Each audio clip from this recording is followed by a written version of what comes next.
Gracias, buenas tardes, casi buenas tardes a todos. Especialmente quiero agradecer y reconocer la generosidad de la doctora Guillermina Baena al invitarme a participar en este congreso y darme el honor de compartir este panel con auténticos y verdaderos estudiosos y expertos en el futuro, en la perspectiva, como debe decirse, entiendo, así.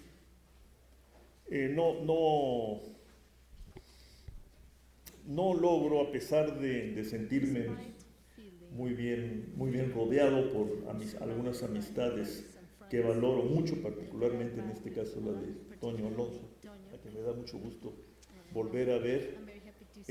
No supero la inhibición que me produce el tema que nos ha convocado, y después de escuchar al doctor Alcocer, pues todavía me inhibo más, porque en efecto lo que él nos ha planteado es no solo el tema de mañana, es el tema del mundo de hoy, y que articula además la gran confrontación hegemónica que probablemente esté rigiendo el presente y los futuros del mundo. Muchas gracias por esta espléndida ilustración. He tenido la oportunidad de escuchar a Carlos Labastida y conocer su preocupación por un tema trivial que se llama el de la alimentación de la humanidad, ¿no? Y desde luego, pues para mí es un enorme gusto y satisfacción el compartir una vez más una mesa de esta naturaleza con mi admirado Tomás Miklós.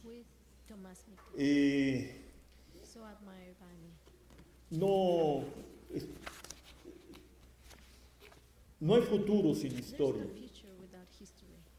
pero solemos olvidarlo hasta llegar a hablar, como hablamos a fin del siglo XX y antes de que estallara la gran recesión en 2008-2009, de un presente continuo. Y al calor del fin de la Guerra Fría, pues un importante e inteligente filósofo llegó a proponernos el fin de la historia como una especie de contraparadigma para pensar lo que vendría.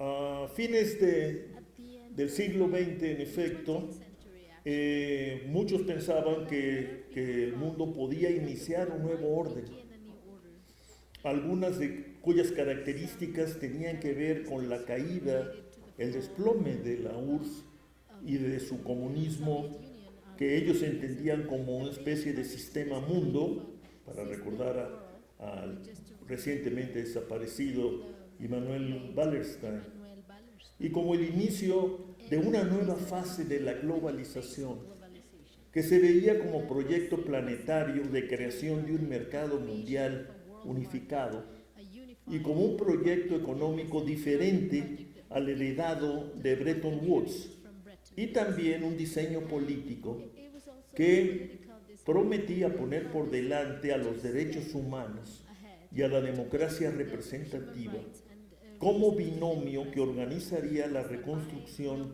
del mundo de la posguerra fría.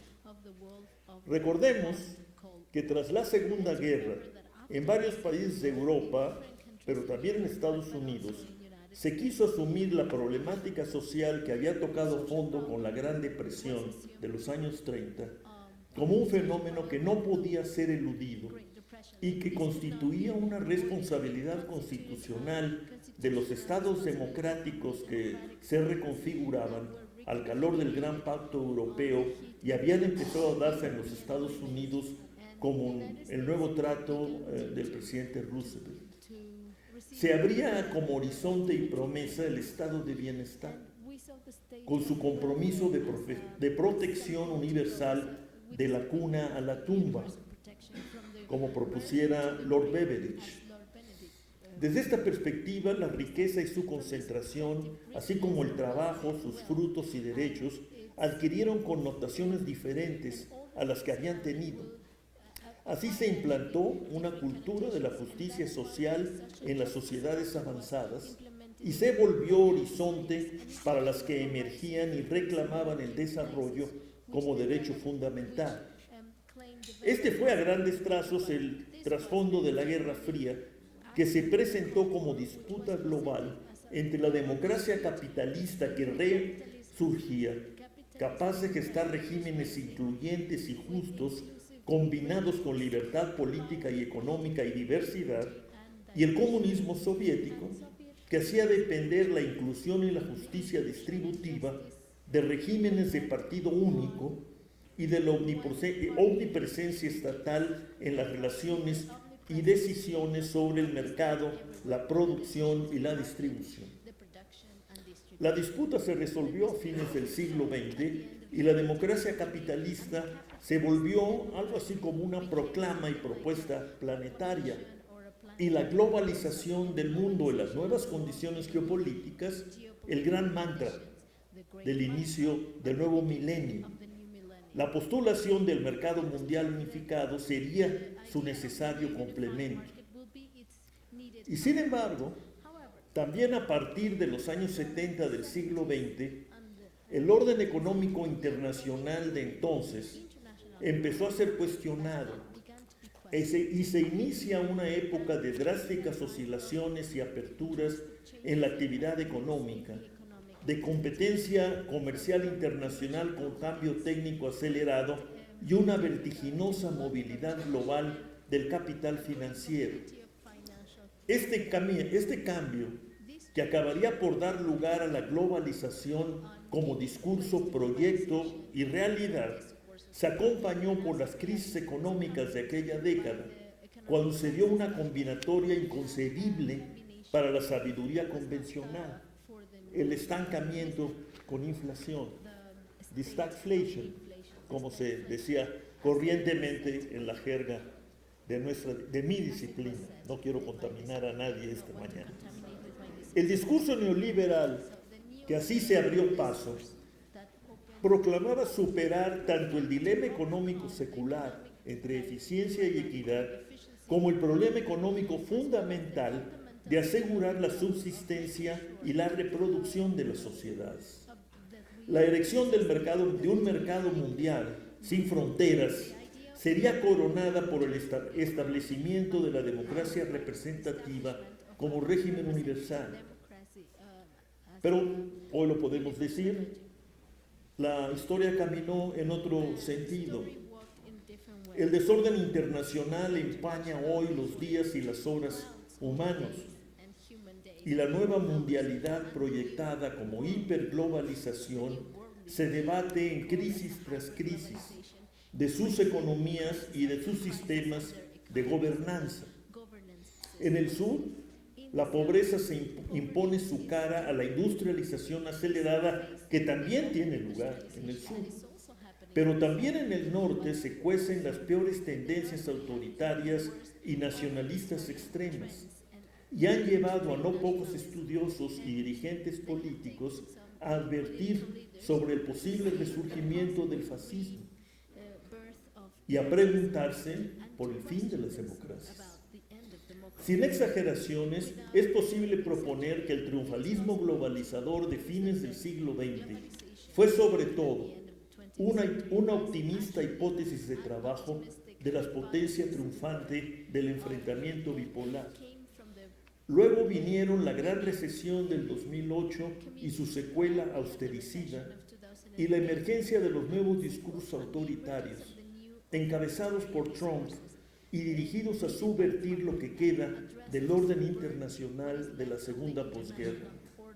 Ahora tenemos que admitir que la conjunción de democracia con mercado global encara frontalmente el desafío de la desigualdad y el empobrecimiento masivo, una dupla que ya no solo afecta a la parte subdesarrollada del mundo.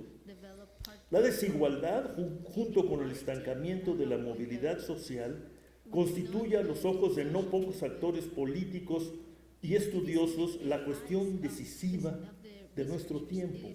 Así, por cierto, lo dijo el propio presidente Obama, y abruman el horizonte vital de millones.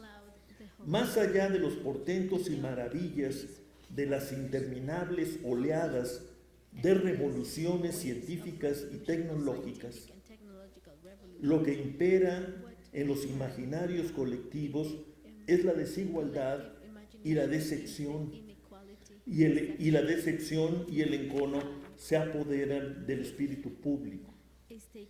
Estos procesos de reconcentración pasaron de la base misma de las relaciones sociales a los mecanismos de distribución entre las personas y las familias, que en muchas sociedades están mediadas por la intervención del Estado y una fiscalidad comprometida en medida variable pero significativa con la redistribución social. Los salarios medios se estancaron y en muchos casos declinaron, pero lo más importante es que su participación dentro del producto se redujo a partir de los años 70 del siglo pasado, sin que haya mecanismos de compensación capaces de abrir horizontes de corrección y recomposición de estas pautas regresivas. El reino del célebre 1%, puesto al descubierto por Joseph Stiglitz, Paul Krugman y otros estudiosos en los Estados Unidos, y disectado a fondo por Thomas Piketty, Wilkinson y Pickett, Atkinson o Samba John en Europa, recoge con puntualidad cruel lo que ha ocurrido en el terreno primordial de las relaciones sociales fundamentales de la sociedad moderna, es decir, las relaciones entre trabajo y capital, entre salarios y utilidades. Aquí y ahora, en el México del cambio estructural y la transición a la democracia, y ahora de la cuarta transformación, se nos dibuja un cuadro similar. Sin haber alcanzado los niveles distributivos de las economías desarrolladas, en México se llegó a observar una participación salarial de alrededor del 45% del producto a mediados de los años 70 del siglo XX. Esta participación actualmente no rebasa el 25%, a lo que hay que agregar que el enorme peso que tiene la población que trabaja en condiciones de informalidad laboral, donde predominan el trabajo precario y las remuneraciones medias, bajas y estancadas. Así vive y se reproduce más de la mitad de la población trabajadora de nuestro país en la actualidad. Hacia arriba de la pirámide social, el país registra cuotas persistentes en los niveles de pobreza, de ingresos, así como enormes contingentes sociales acosados por la vulnerabilidad que refleja carencias básicas como el acceso garantizado a la salud, la educación media y superior, la vivienda y la seguridad social. En su mayoría, estas son dimensiones en que se expresa una desigualdad no solo económica o de mercado, sino social y por ende de poder, política. La hora de la igualdad proclamada por la CEPAL en 2010 tiene en este inventario su primera y poderosa barrera. Otra tiene que ver con la cultura de la satisfacción de los ricos, bizarramente importada de los países avanzados y de Estados Unidos en particular por las élites e interiorizada por influyentes capas medias y de la opinión pública. De cómo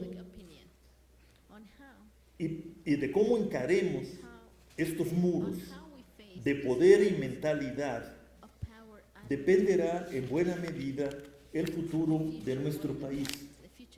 En cierto sentido, la pregunta que nos han planteado los organizadores y que nos trajo aquí como tema de discusión de este panel, de si tenemos futuro o por el contrario el futuro está en contra de nosotros, tiene que ver con la economía, pero sin duda también con la política.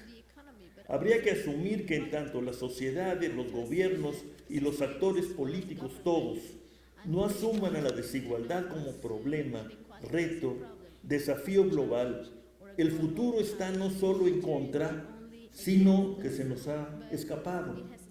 Necesitamos una economía con alma, afirmaba recientemente el economista catalán Antón Costas.